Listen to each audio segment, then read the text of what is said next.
Well, thank you very much for staying here. Ghana Grid Company has been explaining why it chose to replace obsolete equipment at a time when the country is suffering serious power crisis. The company describes the timing as right. Gridco yesterday announced it has begun a program to reconfigure some of its substations, install additional transformers, and replace standby generators. However, the announcement has not gone down well with consumers who are already suffering from load shedding. Chief Executive of Gridco, William Amuna, tells Joy Business the exercise is critical. This project started 2 years ago. It's not new at all. It's just that we want everybody to understand that this is the time that we are transferring from the old control room to the new control room in Achimota. Now, if you get to the Achimota substation, you realize that we've put up a new substation, a new control room that is very high. The old control room is always flooded when the substation is flooded. We have constructed a new substation, and we'll have to transfer virtually all the controls from the old control room to the new control room. Now, during the process of doing this, have an accidental trip, and that is just what we want to alert the public. It has nothing to do with load shedding. So if I get from you, it won't have any serious implications on the current load shedding program? No. And it is not only Achimota. You realize the last Parliament House, when they were sitting the other day, the power went off. Yes, what happened at Parliament the other day, it was actually not load shedding. But during the transfer, when they were trying to move from one control to the other, then it happened. There was a trip from our end, from the Gridco end, which affected Parliament. So we want the public to know that during the course of this work, this could happen. I mean, it is not something that would happen very often. I mean, it's rare, but there is a possibility. Some fishermen from the western and central regions who embarked on a stowaway to the United States have been arrested in Angola. The fishermen were allegedly thrown into the sea when they were discovered in the ship, but managed to survive until they were arrested by the Angolan authorities. The fishermen say the hardships they are going through is unbearable and wants the Ministry of Foreign Affairs to intervene and get them released. I would say a four ship. Yeah, part of it is that Minister Manuel did do a ship. So I telling I didn't find 10 million. No, yes, a ship of America. Over the MC, I'm going to put a One of our friends at Takrady told us that he could help us go to the US by getting us on board the ship he works in. He collected 1,000 Ghana each from all of us. In the middle of nowhere, we were virtually thrown into the sea. A small canoe that couldn't accommodate the four of us was given us with 4 pedals. We were also given some food items and some of our things. We did not know where we were. They told us that where they left us was Brazil, South America. We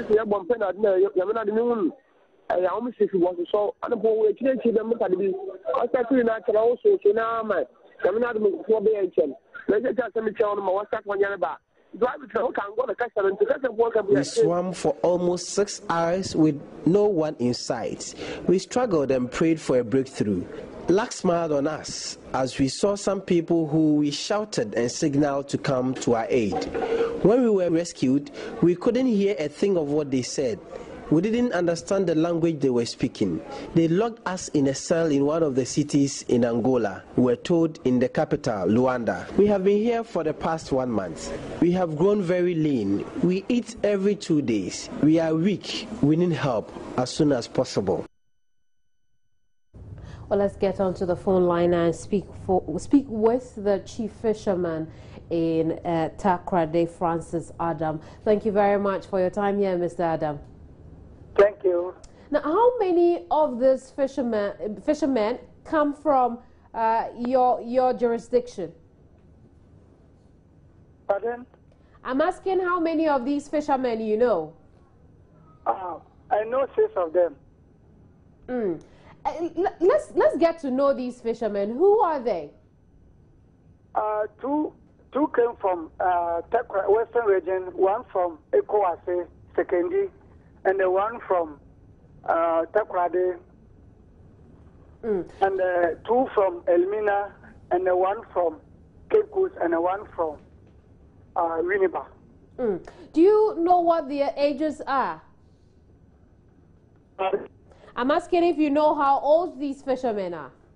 Yes, I know them. Okay, now tell us, when did they leave the shores of the country?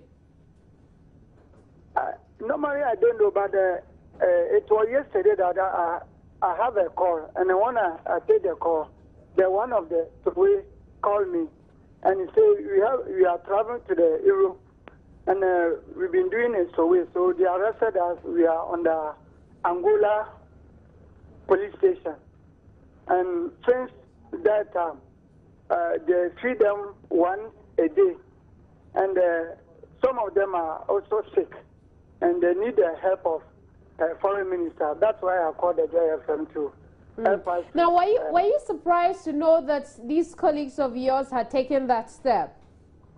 No. I'm not surprised, but I don't know when they travel. I don't know. Are you surprised they stole away from the shores of the country?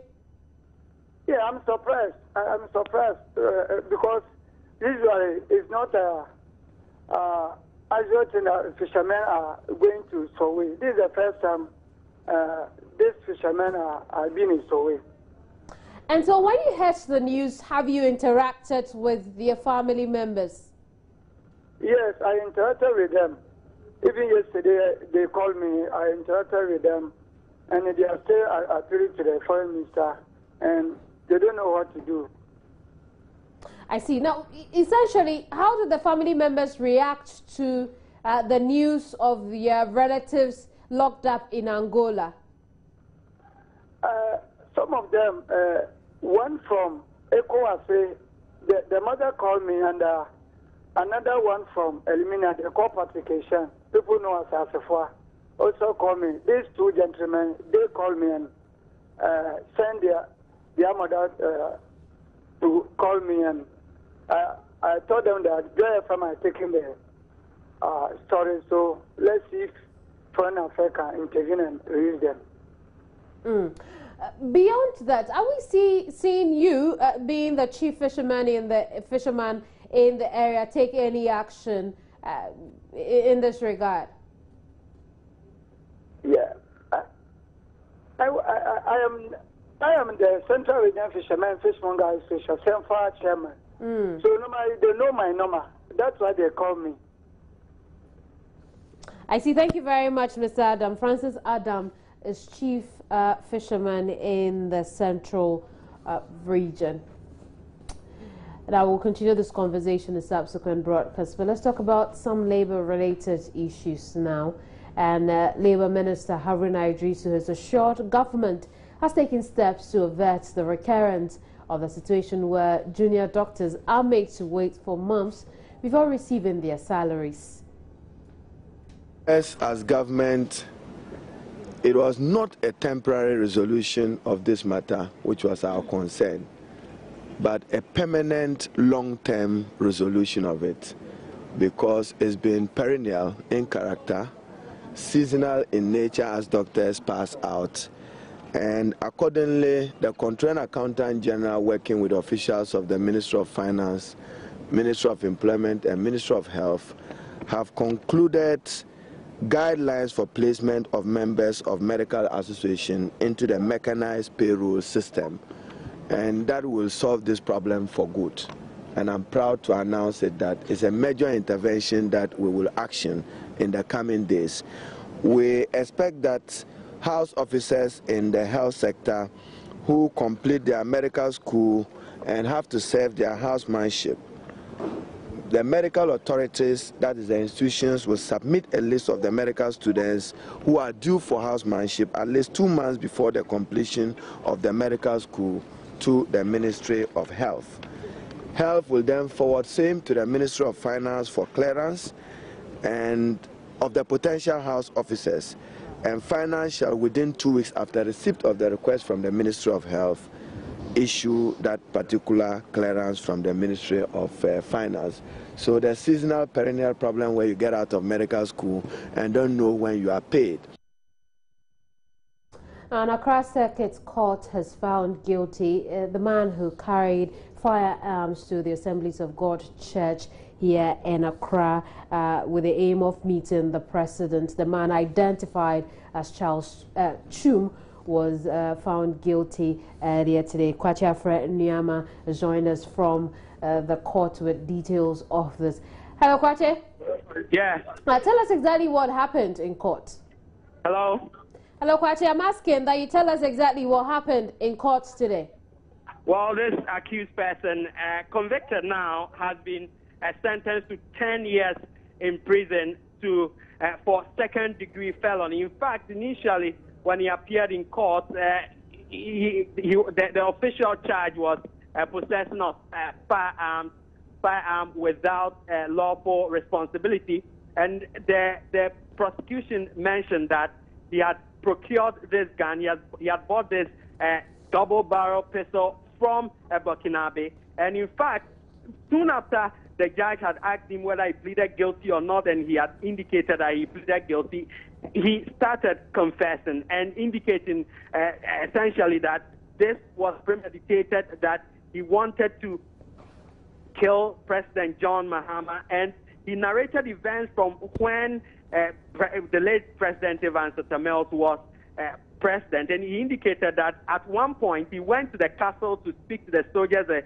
armed military personnel there, wanting to speak to the late Atamels, and his reason for wanting to do that was that he says that he had looked at countries like Libya and so on who do not necessarily elect their leaders, and he points to how those countries have developed in his view, and he thinks that Ghana should go the same way, because even though we elect our leaders, we do not see any meaningful development. After going to make attempts to see the late President Atamels, he was directed to, according to him, to the Parliament House. He went there as well, tried getting to speak to officials of Parliament, but some security personnel there again directed him to the office of the Electoral Commissioner. He went to the Electoral Commissioner's office, unsuccessful on the third attempt. It was during that period that later President Atamels passed away, and he traveled to Libya at that time, and he says in his own words that he thought that this was the right moment for him to take what was rightfully his, that's the presidency. So when he heard that President John Mahama had become president, he was incensed and thought that what was rightfully his had been taken away from him. So he went to the church in a deliberate attempt to kill President John Mahama. It seems really strange in post-independent Ghana. Kamini, I'm struggling to hear you. Essentially, I'm asking, why didn't the court consider the mental state of this man?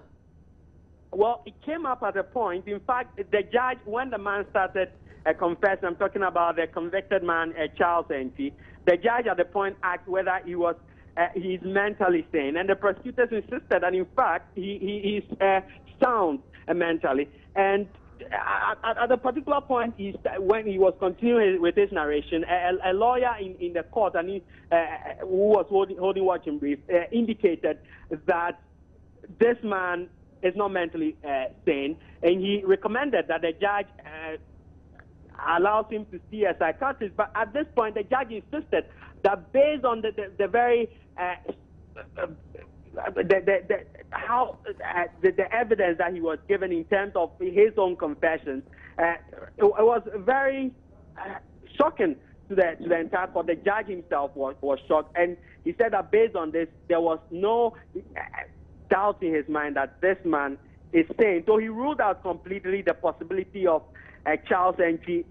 needing any psychological attention, having any mental problems at all.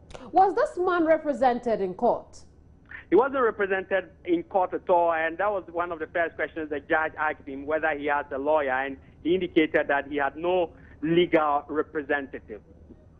I see. And essentially, he was convicted on his own plea. He didn't plead guilty, but based on the confession that he gave in open court, based on the fact that he himself indicated that he wanted to kill President John Mahama, even though he had pleaded not guilty initially. The judge said, based on his confession, those were the words of Justice Francis Obri, presiding judge. Based on his own confession, he thinks that this plan was premeditated. Essentially, what I want to find out from this bit of the conversation is, how did this man appear in court? Did he sound sane? Well, cases of this nature where, high-profile cases, you realize that most accused persons would want to hide their faces from the camera immediately they arrive. But in fact, in sharp contrast, Charles Ng, when he got to the court premises today, didn't seem perturbed at all. There were a number of media men here, cameras, and trying to take pictures of him, but he didn't seem perturbed. There was no attempt whatsoever to bow his head to escape the lenses of the cameras, and he walked boldly through the courtroom as he was being escorted. Throughout the proceedings, he looked quite confident, and there was no sign at all that this is a man who has regretted his actions based on confession, bold confession he made once again that he wanted deliberately to kill President John Mahama. Well, thank you very much, Kwache. Kwache Alfred Nyama joined us from the courts where the gunman, identified as Charles Ng, has been convicted of unlawful possession of firearms. 10 years is being handed down as a 10 years sentence. Now, when we return from the break, we'll go to the Nanumba North District, where the Deputy Interior Minister James Agalga has been visiting together with a delegation.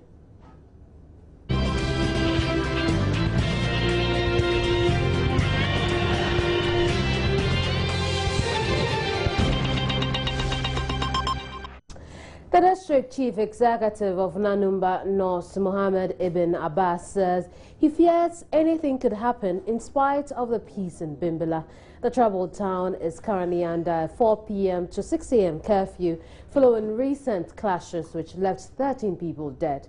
Deputy Interior Minister James Agalga has arrived in the area with a government delegation to assess the security situation there. He is in the company of the Northern Regional Minister. And this is the briefing the District Chief Executive gave the delegation before they took off to speak to the factions.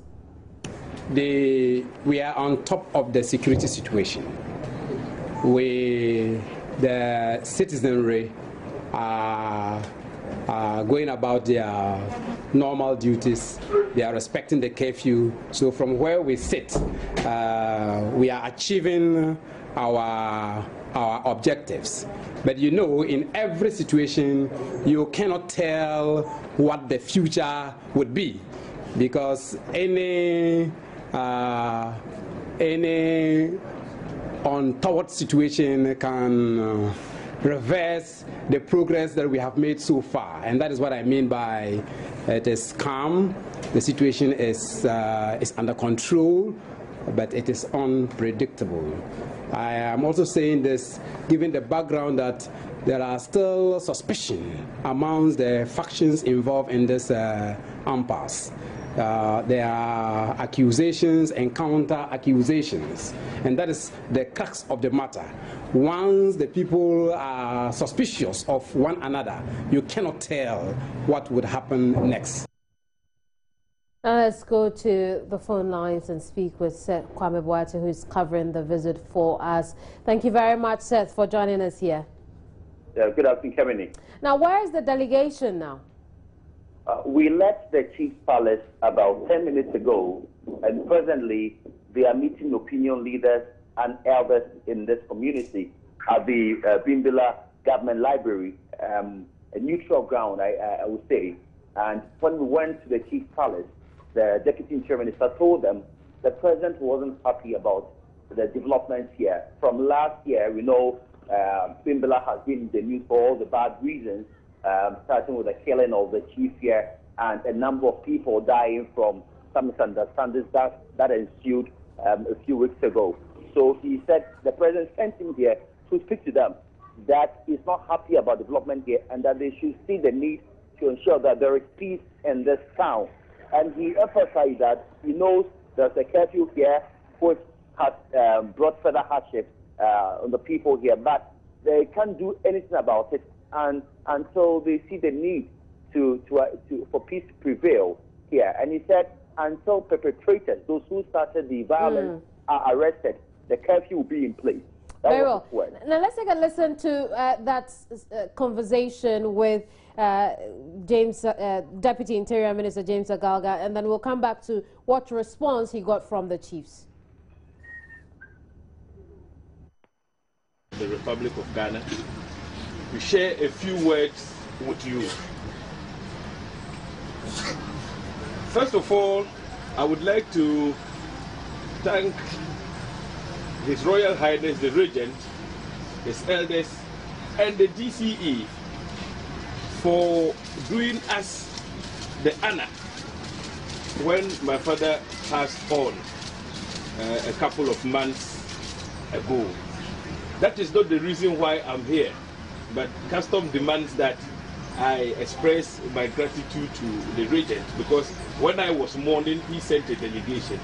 And so if he is mourning and we are here to commiserate with him, it is only proper that I express profound gratitude before I say what I have to say. Seth Kwame Boateng is still over the telephone. Hello, Seth. Me. Now, what response did he get from the chiefs and people? So the chief is called Yelin Bolunguna Abdullahi Dasana, and he is the chief here in Bimbila.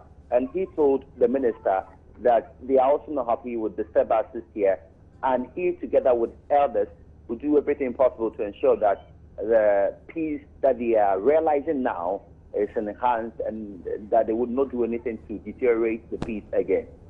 I see. Now, tell us about the security situation there.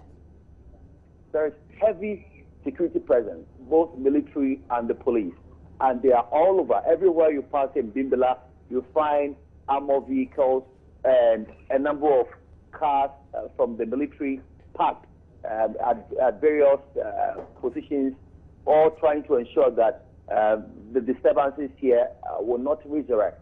So every corner you pass, you see military men with guns, well prepared to do anything possible to prevent further violence here in the town. Now, beyond visiting the chiefs and people, what else are we expecting the Deputy Minister to do in terms of dealing with the situation? Yes, he has visited the abattoir where the trouble started. You know, he came with the CID boss from Accra, and they have visited the abattoir where the trouble started. He has been showed various areas where the violence started. Now, he said to meet with the butchers and also the chiefs. And as I said, presently they are in a closed-door meeting. The media, we are not part of this meeting. They are in a meeting discussing how they can bring a permanent solution to this problem. After that, they will go and meet the abattoirs and hear from them as well. Well, thank you very much. Seth Kwame Boateng joined us from Bimbila. Now, back in the capital city, the political parties indicted in the report by the Electoral Commission on their functionality in certain parts of the country are questioning the credibility of the report and the EC's quest to enforce the law on the operations. The Progressive People's Party's General Secretary Kofi Asamoah indicated a while ago the EC must explain what went into the compilation of the report and be fair to all parties if it has resolved to enforce its bylaws on the operations of political parties in the country. What, which is likely to bar your party from contesting, how does it come to you? First of all, we are not surprised that this information is in the public domain because we had been given a copy previously by the Electoral Commission, and we are happy that today the Electoral Commission has given a stronger indication that it wants to enforce the political parties law.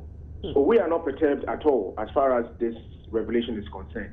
In fact, when the report was given to us, we contested the figure that the Electoral Commission had allocated to us. As we speak, even though we've not met the 144 baseline, we are 105 and we are on course to meet the deadline and exceed it as we did in 2012 by the end of August this year.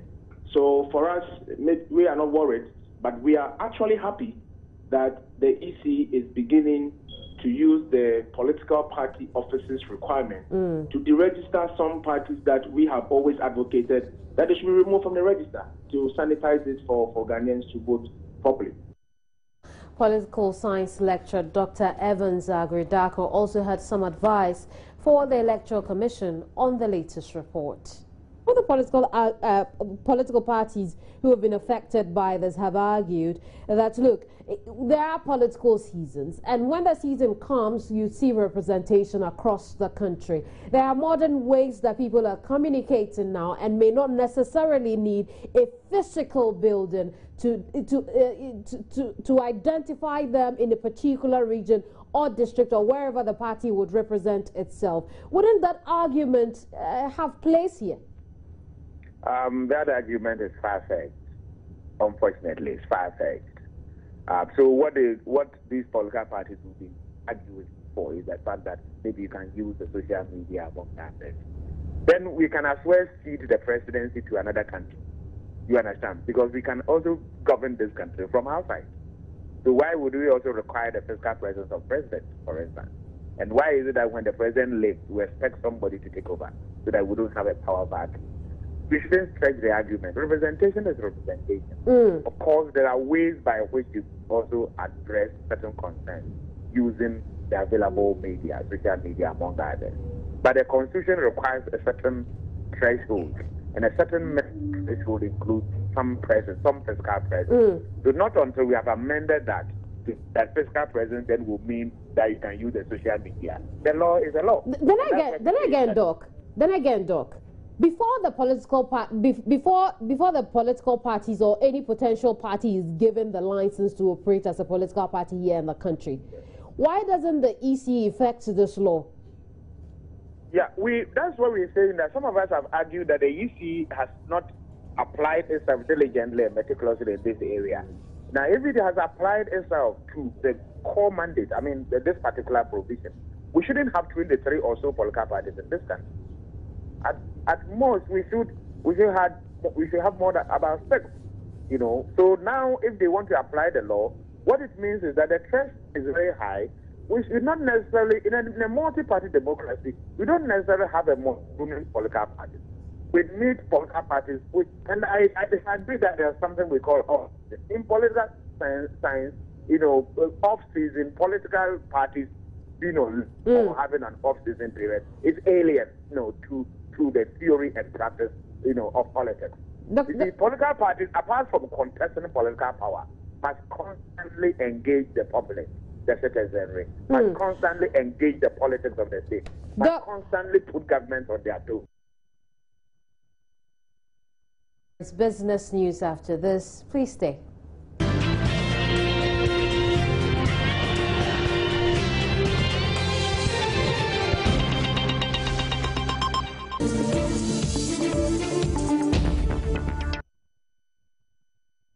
Welcome to the business segment on Joy News today with me, Francisca Kakra-Forsen.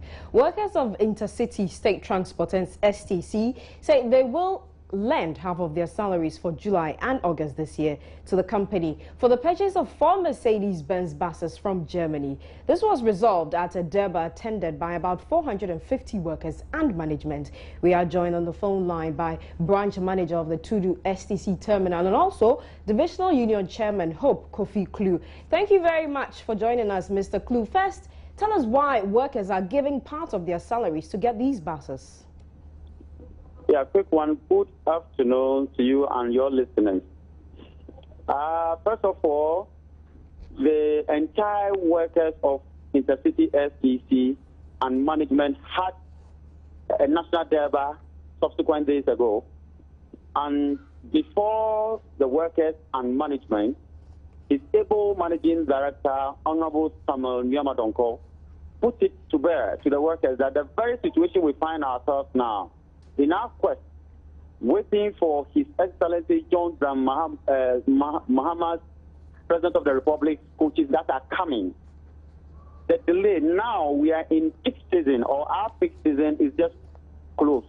that we need an emergency basis in place to support our fleet that are sold down, so that someone will not get to any of our terminals around, hoping to travel earlier 9 o'clock and leave by 1 p.m. That will be a delay. That will even drag the name into mud. So he put it before the workers that this is what we've got into. What do we do to eradicate the challenge ahead? The workers, in their own bid to support the system, pledges that half of their salary from July and August should be taken on as a sacrifice to help the company gain money to procure 4 Mercedes-Benz buses from Germany. I understand there'll be reimbursements to these workers. Yes. Tell me about that. What happens is that his able managing director was so surprised about what workers want to put across. So he also pledges that his salary, 100%, will be a dash. He's also putting it down for workers to support. And quick one to your question. Every worker who picked the 50% of his salary, half of the salary for the first month and second month, the subsequent month, that is the third month, the first one taken will be replaced back to you.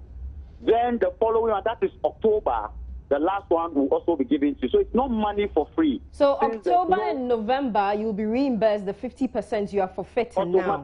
Automatically adjustment, please. And what about December? Are you going to get a bonus? Yeah, what is going to happen is that half of July will be taken, half of August will be taken. So in September, the first one taken in July will be given to the workers back. It will be added back to your salary. Okay. Then the following month of October, the second one also will be replaced back. So in that case, company don't owe any worker. Okay, so quickly, you said the MD will not get a reimbursement, but are you sure this is the way to save your company? Believe me or not, my good sister, the situation we find ourselves now, His Excellency John Dramani Mahama pledges of 100 buses that are coming from Sweden, Kenya buses. Okay. And the buses arrive somewhere in September. For now, we are in peak season. We need those buses now to support the system. That is the only way out. So this will fix the problem now. Thank you very much. That's Hope Kofi Klu. He's Divisional Union Chairman of Intercity STC workers. Let's move on to other stories. And Societe Generale says it is awaiting an official communication of a leaked Ernst & Young's audit report, which alleges inappropriate transfers by SG and 4 other banks. SG allegedly made transfers in contravention of the law. It's true that we got the penalty, and it is true that we have not got the report yet, because Central Bank has the power to penalize you without telling you exactly why. We have to do a perfect job and to avoid the penalties. And you know, a perfect job when you have 40 branches, 800 employees, etc. It is never perfect. The Bank of Ghana is making examination in most of the banks every year. They are publishing a report, and this report has not been published yet, and has not been known to us yet. So on this basis, probably there have been some leakages of information that we don't know, because we have not received this report yet. We are still awaiting for this report. So that's Societe Generale MD Gilbert here denying that they have done any wrong done, but he also admitted that they were fined and they paid that fine.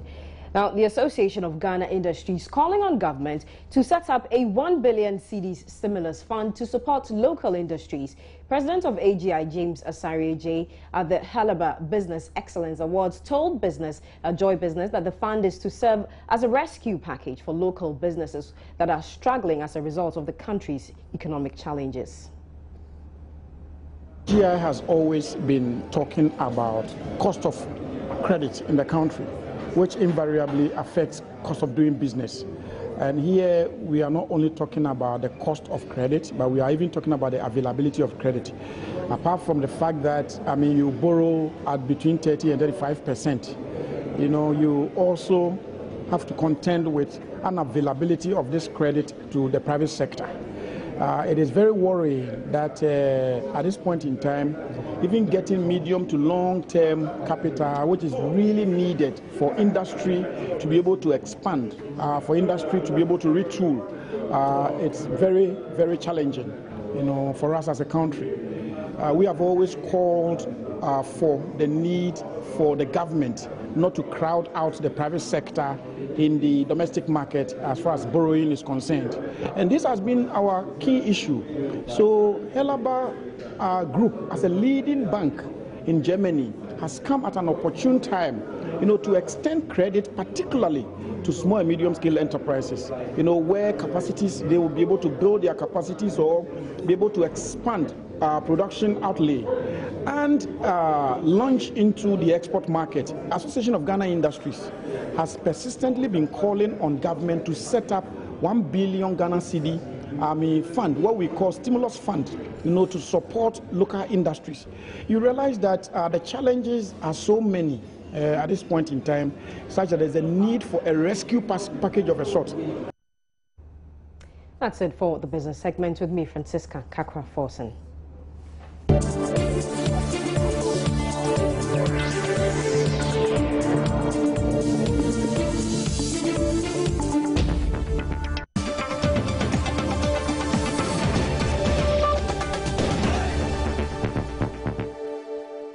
Well, thank you very much for staying on Joy News today. Just before we get into some sports news, let's head across the globe and check out what's making news. A court in Libya has sentenced Saif al-Islam Gaddafi, son of deposed leader Colonel Muammar Gaddafi, and 8 others to death.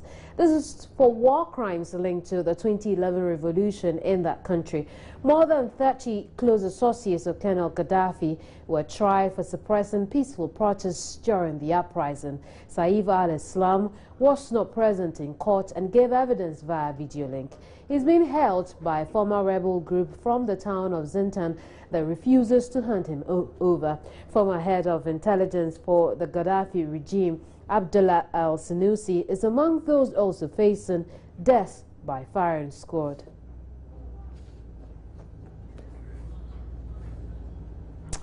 U.S. President Barack Obama is addressing the African Union in Ethiopia's capital, Addis Ababa, on the last day of his trip to East Africa. He is the first U.S. leader to deliver a speech at the 54-member body, with security and action against terrorism likely to dominate the agenda. Welcoming him, AU Commission head Nkosazana Dlamini Zuma said that, and quoting, "We claim you as one of our own." This AU address marks the climax of Mr. Obama's 5-day trip to Africa. He visited his ancestral home of Kenya before arriving in Ethiopia. On Monday, Mr. Obama praised Ethiopia as an outstanding partner in taking on militant Islamists.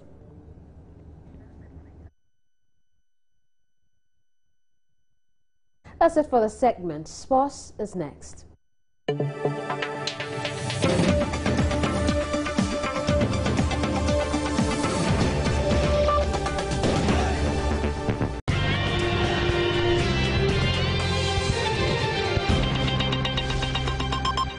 Thank you very much for staying with us. A look again at our top stories just before we go. An Accra Circuit Court has sentenced the man who went to President Mahama's church with a gun over the weekend to 10 years in prison. Deputy Interior Minister leads delegation to Bimbilla to assess security situation in that municipality, which has been placed under curfew after recent disturbances.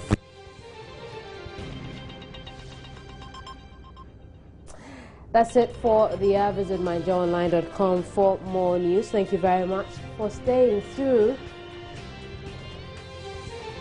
I am Kenini Nyamani Amano. Have a good afternoon.